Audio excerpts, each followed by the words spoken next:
Hello Paano magluto ng kanin? At dahil binata na kayo, ay tuturuan ko kayo na paano magluto ng kanin. Kaya simulan na natin.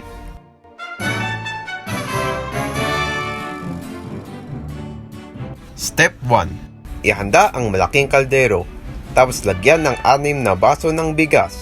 Step 2. Bago mo iluto ang kanin, ang kailangan ay hugasan mo ang bigas ng 2 beses. Tapos i-rinse, sigurado na walang matatapon ang butil ng bigas. Pagkatapos, lagyan ng tubig ulit. Pero siguraduhin na dapat pareho ang pagka-measure ng bigas at tubig. Kasi kapag konti lang ang nilagyan mong tubig ay madaling masunog ang kanin.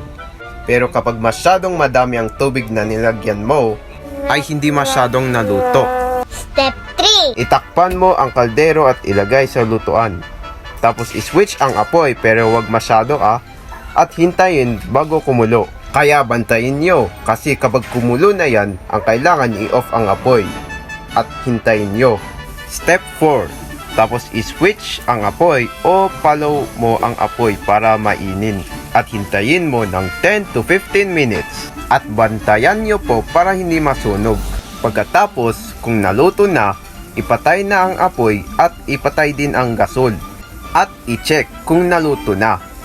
Step 5. I-prepare mo na ang kanin at tadan! Tapos na! At huwag mong kalimutan na ikasama mo din ang ulam mo.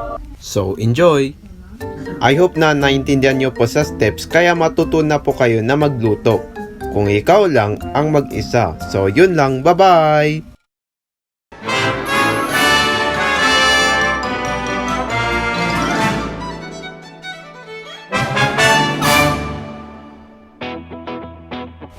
Oo nga pala, meron akong Facebook page kaya I hope na may mag-support sa akin.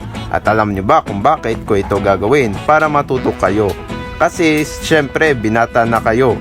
So ayun, kaya mag-subscribe na po kayo for more latest video.